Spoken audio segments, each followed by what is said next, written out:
caged one and put it in his cabinet, a rabid dog in his cabinet, put a collar on my cousin RFK Jr. and has him there barking, spreading lies and spreading misinformation.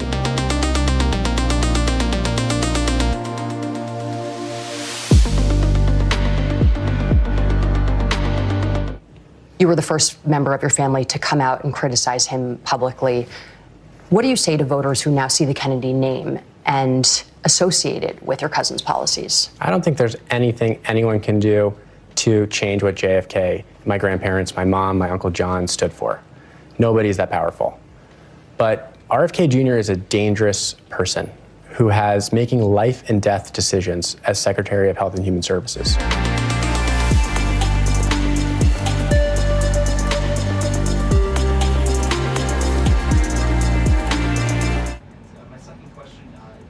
Schlossberg, the grandson of President Kennedy, announced today that he's running for Congress. He, in the recent past, has referred to his uncle, the HHS secretary, as, quote, a rabid dog, and he has said that the Trump administration is, quote, the most corrupt in American history. Does the White House have a comment on this sort of comment from a rising star in the Democratic Party? I don't even think such ridiculous comments are worth responding to. Obviously, those things are not true. And Secretary Kennedy is doing a phenomenal job bringing transparency and the gold standard of science back to our healthcare system.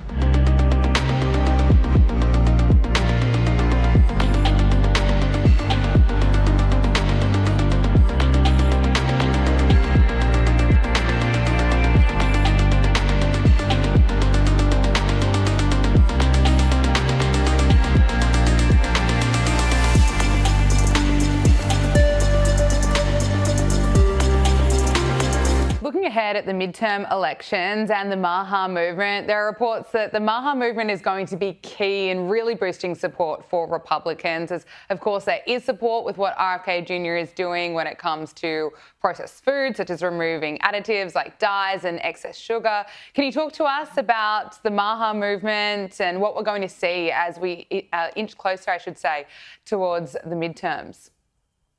Yeah, I believe it or not, those midterms are right around the corner. And I think right now we're at an interesting intersection where we realize what matters to the left, what matters to conservatives, but what matters to both of us is health. So if anything, as we near closer and closer to midterms, this is the first movement in a long time where we have the potential to kind of depolarize the country. I think making America healthy again in this health movement can actually serve as the bridge to bring people together. And it's Republicans, it's our president, Donald Trump, it's RFK, and it's many Republicans that recognize this. And I think the left tends to focus on being angry and criticizing, but making America healthy again is not a red versus blue issue. At the end of the day, nobody wants a sick America. And in order to make America great again, we have to make America healthy again. So expect to see a lot of emphasis on the major wins coming from the MAGA movement, and expect the MAGA movement to actually serve as that bridge, Gabriella. And you're right about the left focusing on being angry. I mean, just listen to Jimmy Kimmel's wife. She'll tell you about it. MAGA PAC media strategist Caitlin Sinclair, thank you so much for joining us. Thanks for having me.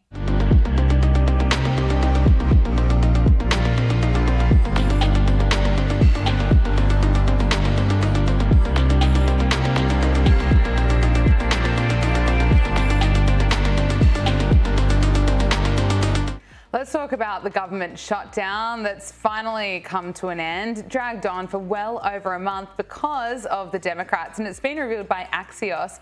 A group of moderates told Schumer they were ready to vote to reopen the government, but Schumer said no. He said, no, hold out until at least the beginning of November. He was privately fighting to keep the shutdown going. And look at how CNN is reporting just Schumer's popularity. He is the least popular Senate leader ever.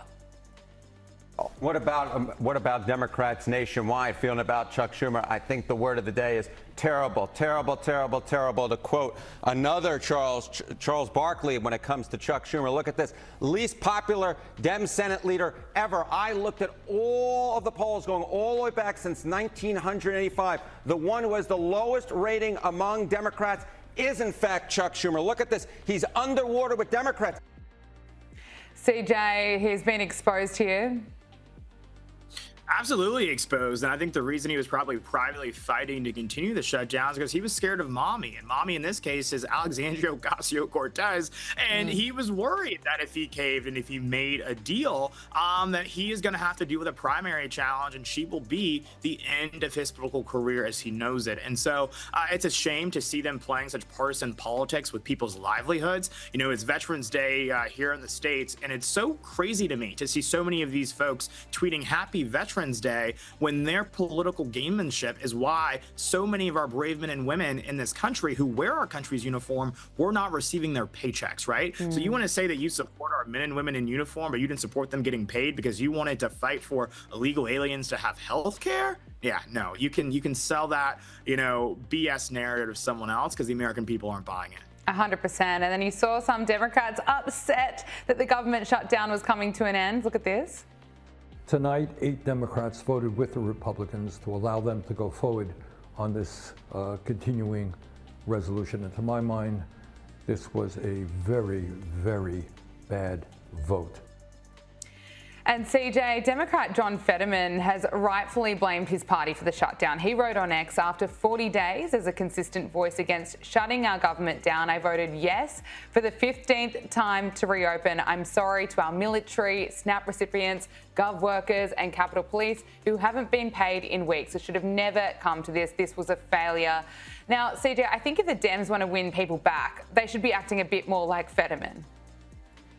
I think so, but I think Fetterman's acting like a Republican, so that might prompt a little bit of an identity crisis for a lot of them. Yeah. You know, I think that the Senator Fetterman needs to stop playing footsie to the Republican Party and just come on over. You know, you are in the political wilderness of your own political party. They've basically excommunicated him for having common sense, which apparently is a crime in that party. And I think that, you know, over the course of the past few weeks, the guy's been speaking truth to power. It absolutely is insane. Again, to see them playing political gamesmanship, political games with people's livelihoods, their ability to provide for their families, put food on the table, closing their children's back. Democrats cared more about putting the interests of illegals first than they did about hardworking, everyday Americans. So I think Fetterman's absolutely right to call out his own party, but I think he's got to put his money where his mouth is and maybe make a change if that's how he's really feeling. Well, President Donald Trump did not hold back when he spoke about Schumer and the Democrats. He thought he could break the Republicans, and the Republicans broke him. But he did think that we have good policy, they have bad policy. And there's something, I don't know if it's Trump derangement or are they just crazed. They're like crazed lunatics. But, you know, we have just great policy. We have good people. They have some good people, too. I know a lot of Democrats. They're not all crazy. They're not all. But you have some that are absolutely terrible. I look at this Crockett. This is a very low IQ person. And I look at somebody that comes from Somalia where they don't have anything. They don't have police. They don't have military. They don't have anything. All they have is crime. And she comes in and tells us how to run our country. The Constitution says this, the Constitution. The whole thing is crazy. I feel badly because I've known Chuck Schumer. I knew him when he was a person who loved Israel, and now he's a Palestinian. He's become a Palestinian. And it's amazing. I've never seen a politician change so much. Also, he doesn't have, you know, he was a pretty talented guy. He's lost his talent. He doesn't hold back, does he, CJ? He doesn't at all. I think he did not mince any words, but I think he was completely right on the money. Chuck Schumer did think he could break us, but we broke him. And this may very well be the end of his tenure as the U.S. Senate minority leader. It seems as if Democrats are ready to move past him and turn the page. And it's a shame. It's a shame because it goes to show just how it doesn't matter how moderate you try to be or how, you know, far left you try to be. You just can't be far left enough for some of these people that are in the base of their party here today. They want you to burn it all down. They want to destroy the institutions. Everything that they accused President Trump of wanting to do, they are actively attempting to do. Every single accusation from them is a confession. And so I think that that's exactly why Chuck Schumer's fell out of favor with this party. It's exactly why you see them, you know, hoisting up people like Jasmine Crockett as the face of their party, because she is now the face of their party. Mom Donnie is the face of their party now. That's the they chose, and that future will be their undoing. But you know what they say, when your enemy's in the middle of making a mistake, let them, and I'm proud to do it. Just finally on Donald Trump, he's revealed his healthcare plan during that Fox News interview, saying, call it whatever you want, anything but Obamacare. And of course, the key difference is that he wants to pay subsidies directly to consumers instead of insurers. Well, I watched Obama from when this thing came about. As you know, I opposed it very strongly. Unfortunately, we had a couple of negative votes, which should never have happened. But I said it's going to be a disaster, and I was exactly right. The premiums have gone up like rocket ships, and I'm not just talking about recently. I'm talking about for years they've been going up. And he said premiums will go down. Everything will be wonderful. It's horrible health insurance at a very high price. And what I want, and probably what you're alluding to, is the fact that I want, instead of going to the insurance companies, I want the money to go into an account for people where the people buy their own health insurance. It's so good. The insurance will be better. It'll cost less. Everybody's going to be happy. They're going to feel like entrepreneurs. They're actually able to go out and negotiate their own health insurance. And they can use it only for that reason. That's the beauty, only for that purpose. And if we did that, that would be so exciting. Call it Trump care, call it whatever you want to call it, but anything but Obamacare. Obamacare is a disaster, just like he was as a president. CJ, what do you make of what Donald Trump had to say there, promising Trump care? Again, it's just more common sense. We get government out of the equation, things just tend to work out a whole lot better, and that's what the president's proposing. Let's empower, consumers to make the healthcare decisions that, fit them, their families, and their lifestyle, and let's stop parenting them using, Big Sam as the vehicle to do it. And so I think that this is definitely a welcome proposal. I think the cost of healthcare in this country is a shameful thing, and I think that we have to address that with a solution. I think many folks on the right have begun to say that because there is an affordability crisis in this country. Things are just too damn high, and healthcare is one of them. And I'm glad to see the president prioritizing an approach that will actually solve this problem, not just put a Band-Aid on it.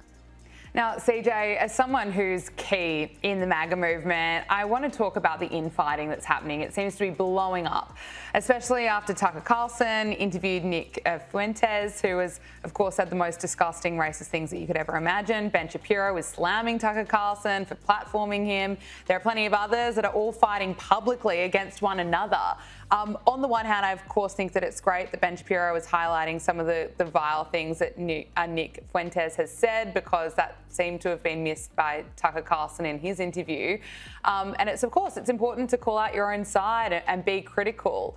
But where is the MAGA movement at the moment? It seems like there's just a lot of fighting amongst each other.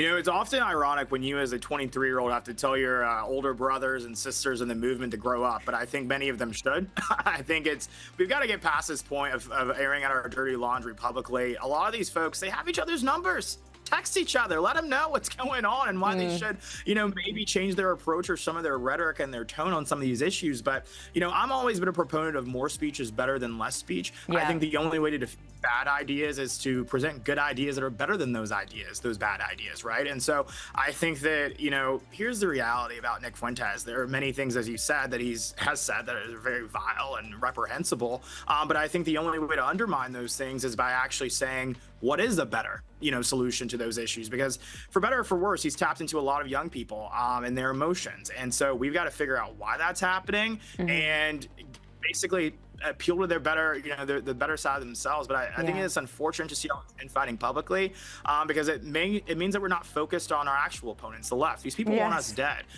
As we covered, earlier in this segment, these people are actively, mocking the death of Charlie Kirk, firebombing, pipe bombing Republican conservative events. Why aren't we talking about that? Why are we not aiming all of our fire at them? And so that's my concern with this. I'm saying condemn bad people, condemn bad ideas, do that if you please, but let us not lose sight of the actual enemy in all of this and what they want to do to this country. Yeah, I couldn't agree with you more. Just finally, actor Billy Thornton is calling out celebrities who bring politics to award shows. He made these comments on the Joe Rogan podcast, who also slams celebrities that want to talk about politics when they're accepting an award.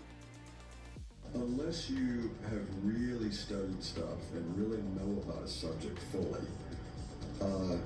who the hell would want to listen to an actor or a musician talk about politics? You know what I mean? It's like, are we supposed to follow this? I mean, if we are, what if they lead you down the wrong road?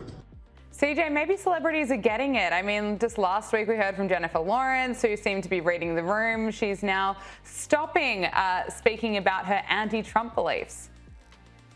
Maybe they're following the Sydney Sweeney model. It sounds like, what a trailblazer and leader Sydney has become. As Sydney said, when people, when she has something to say about something that she's passionate about, that she cares about, people will know.